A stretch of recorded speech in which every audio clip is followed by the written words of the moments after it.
Hello and welcome to the Headache Doctor podcast. I'm Dr. Taves. On this podcast, it's our mission to educate and empower everyone with headaches and migraines so that you can break free from a life of fear of your next headache or migraine or dependence on medication.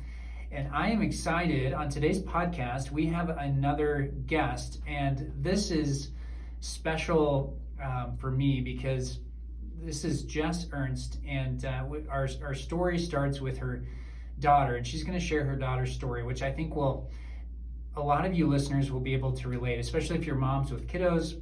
So school is starting.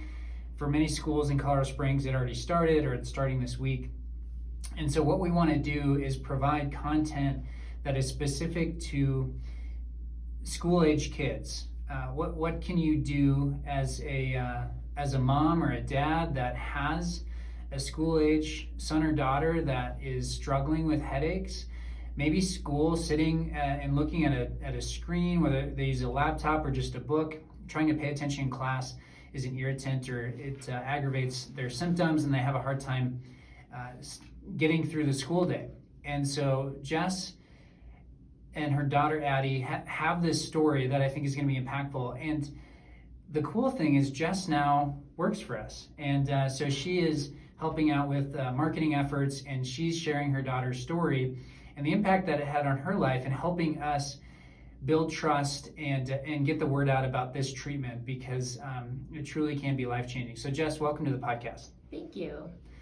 All right, Jess, so I want you to I want you to share Addi's story. So start from the beginning and the origins of it, and then we'll go through searching for treatment and what that whole process looked like. Yeah, so my daughter, she was 8 at the time, and she had just kind of one day woke up and she didn't feel well. So I was like, okay, we'll kind of see, what happens. But then a day turned into weeks, and weeks turned into months, and she spent 3 months in bed, and she saw multiple specialists. She saw 3 neurologists. At that time, it started with stomach pain, but then as it progressed, she had severe headaches, severe migraines. She had to be in a dark room, no noise. She just had severe light sensitivity too. So her neuro symptoms, were progressing as time went on. And so finally we saw, 3 different neurologists. They had said basically, she needs to learn how to live with this pain. Nothing's wrong with her neck. Even after she had an MRI of her head, the radiologist noted trauma. He noted that something was off in the neck, but the neurologist did further imaging, and they just kind of mentioned, the x-ray shows that there's no injury. And so at that point, I was just pretty frustrated, I felt helpless. I mean, I felt like the medical system was kind of failing us. We had hopped from specialist to specialist. I mean, she started with an EGD, so she had scopes, down into her stomach. She had, because of the stomach pain, she had a HIDA scan, hour and a half long, ultrasound scan of her gallbladder. I mean, they put this 8-year-old through the ringer and just couldn't figure it out. And so finally we saw a doctor at Children's Hospital. She was a doctor of physical rehabilitation, and she was the first MD to actually touch Addi's neck. And so she felt Addi's neck, and she was like, this could take months up to a year to actually heal. So at that point I was like, okay, so we're onto something. I think we're onto something. So we got a referral to see a physical therapist at Children's Hospital, but they were booked out. So this was April. They were booked out through July. So at that point I was like, well, I don't know what to do. I just felt pretty desperate. And so, because this whole time Addi's just in bed. We had to pull her from school. We had to, her teacher started coming 3 times a week, and she wasn't eating either. I mean, her tummy felt so bad that she was on a liquid diet. And so she was definitely not thriving, and definitely something was wrong. And so at that point, I just reached out. All of our friends knew. They were supporting us, praying with us for Addi and for answers. And so one of my close friends had mentioned she had gone to school with Dr. Taves, and so she just said, hey, it's just worth trying. just reach out. And they had a cancellation that day at Novera, and so I was like, done, we're coming in.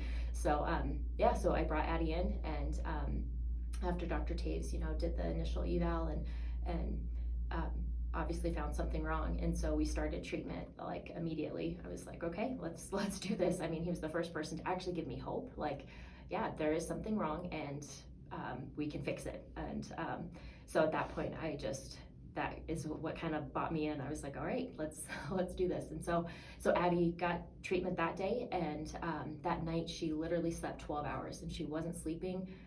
I mean, she would be up at midnight, just in pain and uncomfortable, and she slept 12 hours that night. And I was like, okay, so she was coming 3 times a week for probably 2 months,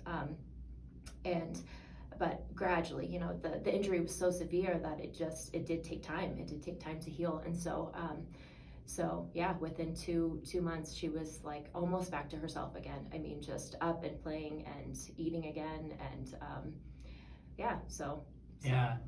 it was, so as a provider, it's always challenging in those first interactions to know how to, I guess, paint the picture, or how confident to be. In that situation, though, I remember, you're struggling to find answers. You've been to, so many providers.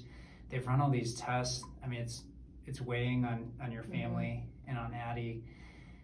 And honestly, our healthcare system, in that situation especially, and it is a little bit odd to think her primary symptom was stomach pain, and she didn't feel like eating certain foods, and those things don't naturally line up. Like, you don't naturally think the neck. But you found your way into my office, and it's just a simple evaluation, like a screen even. I mean, it took maybe 5 minutes, and then just a conversation of, let's start this process. And that night it was like, okay, we have some clarity. And it's an amazing thing when we feel that, when we have that sort of relief that quickly as a provider, and then also as a patient, like it allows people to have that sense of hope, which is great. I'm really thankful that you guys found us, and that we were able to see a result, even though it wasn't like her stomach pain went away, she was still having headaches, but like it was just something that showed like, okay, here's the problem. So talk to me about, so before she started to improve, what weight, or how was that feeling like as a family, you as a mom? What were you going through? Yeah, it was pretty just desperate times. I mean, she was in bed for 3 months, and she just wanted to get up. I mean, she was in so much pain and so uncomfortable that, I mean, as a family, we're like, our lives were on standstill. It was like, when one of us wasn't thriving, like none of us were. And so, so it just, we couldn't go out. We were an active family. We actually just came back from a backpacking trip this weekend. And I mean, a year ago, we couldn't have done that. I mean, Addi was in such a bad place physically that, we just couldn't live our normal lives. And so, so it was helpless. Yeah, you guys backpack a lot, you camp. Through the process, you guys were so excited because you're able to go shopping for sleeping bags. Right? Yes. Yeah. And then towards the end of the treatment, you guys went backpacking, or at least hiking, camping. Which is just, I mean, we live in Colorado, and so we want every family, especially a little kid, to be able to experience those things. Addi, she enjoys swimming, and so now she's swimming, and she loves that.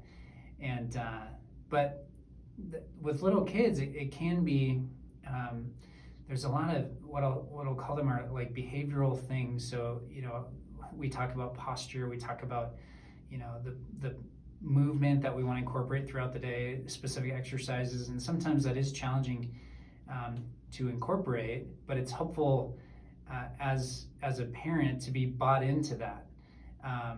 And so how did you feel going through that, having to keep Addi accountable, having insight into like, okay, this is our neck, and like having some direction, was that helpful for you? Yeah. I mean, and what we found was that it was a gymnastics injury that happened a month prior. So, so we had no idea. I mean, it was a month out, so we just thought, like, this is bizarre. How did this, but it gradually just kind of compounded and got worse as time went on. And so it was, once we realized that and realized it was a neck issue and a neck injury, at least we had an answer. I mean, for 3 months, none of these doctors could give us an answer, and it was like just maddening as a parent. Like, gosh, I would just love to help my kiddo and give her any kind of relief, and I couldn't, and no doctors could, until we came to Dr. Taves and found our way to Novera. But yeah, so it was extremely helpful once we figured it out, because it was like, okay, now we can move forward.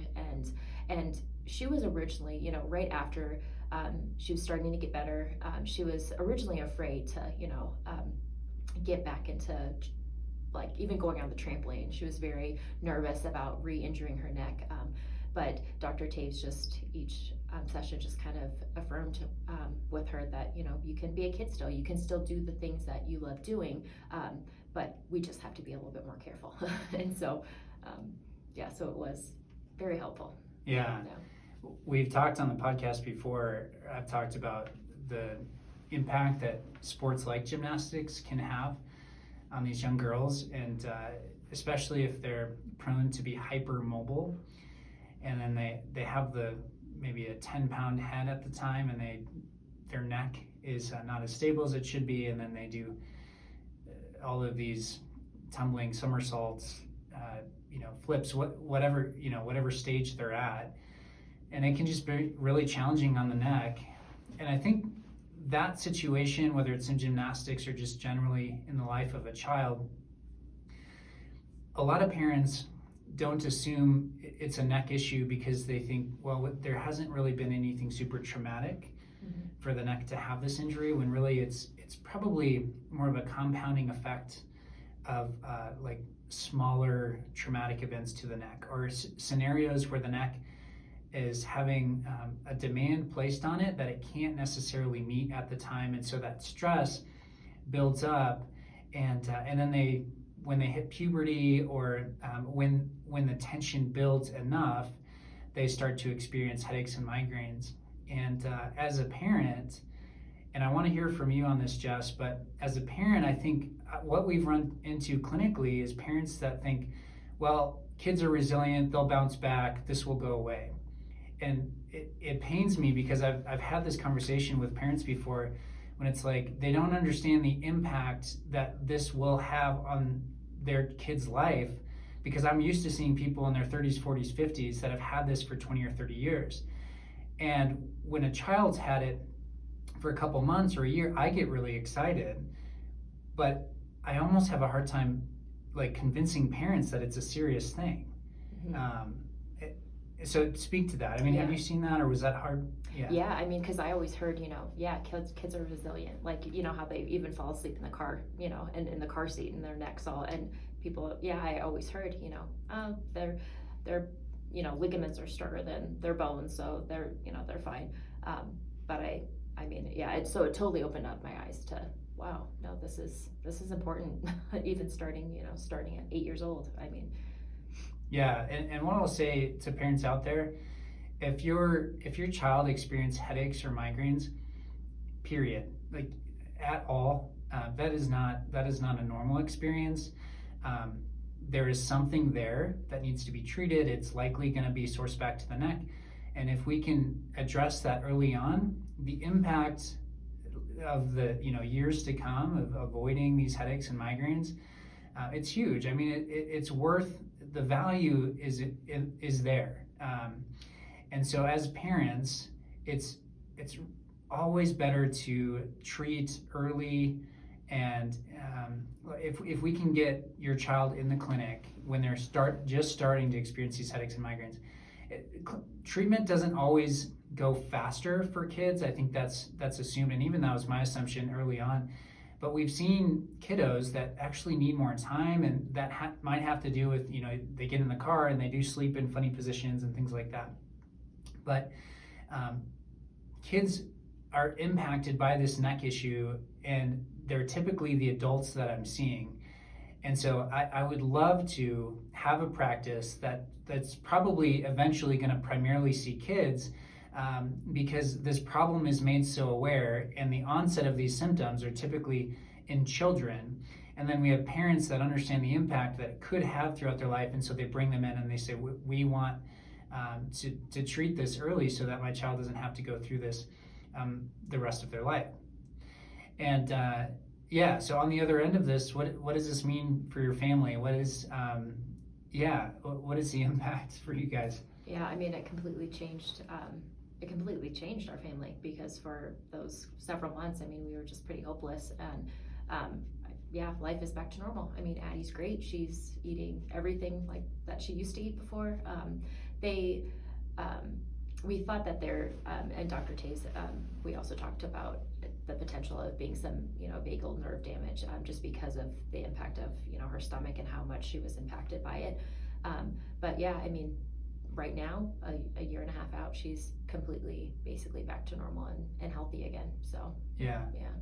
Did you guys ever consider like this might just be the way my daughter is after? Yeah. Oh yeah, I mean, because several doctors had told us. I mean, one of the neurosurgeons literally looked me in the eye and said, your daughter needs pain therapy to learn how to deal with this pain and live with this pain and medicate. And I was like, well, absolutely not. Something is truly wrong with her. She didn't go from, being normal and healthy and thriving to this overnight, and like something happened and something is wrong. So so just kind of trusting my mom instinct of, no, we got to find the root cause, of what was going on. Yeah. And there's a healthy child as a provider. If there's a healthy child in front of you that otherwise, there's no other condition that would lead to them having these headaches or migraines or these pain symptoms. And it's amazing to me that instead of saying, well, I don't know, let me help you figure out what's going on, they're confident enough to be like, there is no solution, you have to take medication. Mm-hmm. That to me, it's crazy, and it needs to stop. It's something in our healthcare profession that it's almost like this learned sense of pride. And I would say good providers don't have it. They realize that they're limited in their understanding, just like I am, and I invite other providers to come on the podcast. So to ever take someone to that point, and this happens all the time with headaches and migraines, where you bring a patient along and then you say, well, since I can't help you, no one can, and so you just have to live with this. That's what migraine patients are hearing, and it's terrible. It really is. It leaves people feeling hopeless, frustrated, and then they medicate. I mean, there's a lot of money in these pharmaceuticals, and a lot of incentive to keep people on them and their Botox cycles, and that's likely the direction that Addi was going down, and it sounds like that's what these providers were telling you. And so hearing stories, like being able to help Addi, and I hope others are encouraged by this, but it's, as a provider and what we stand for at Novera, I mean, this is what motivates us. This is what originally motivated me to open this practice. And, we're just starting out, and we want to have a huge impact on healthcare in general across the country. We want this podcast to grow. We want stories like Addi's to impact parents that have kids that are suffering with these same symptoms, and so that they can get proper treatment, and they don't have to continue being told that they're going to have to deal with it for the rest of their life. And so that's what we stand for at Novera. That's the story we're telling. We want you to be a part of that story. If this sounds like you, or if you're a mom or dad that has a child that is suffering with headaches or migraines, or if you have headaches or migraines and your child is now starting to see those same symptoms, I would encourage you to reach out to us, whether that's just simply sending us an email, or going to our website and actually booking an evaluation, whether that's virtually or in person. We want to help you so that your son or daughter does not continue down this road of just being told that they need to medicate for the rest of their life. Thank you for listening to the Headache Doctor podcast. Jess, thank you for sharing Addi's story. Yeah, of course. And again, this is the Headache Doctor podcast, where it's our mission to educate and empower everyone with headaches and migraines so that you can break free from a life of fear of your next headache or migraine and dependence on medication and thrive in everything you do. Thanks for listening.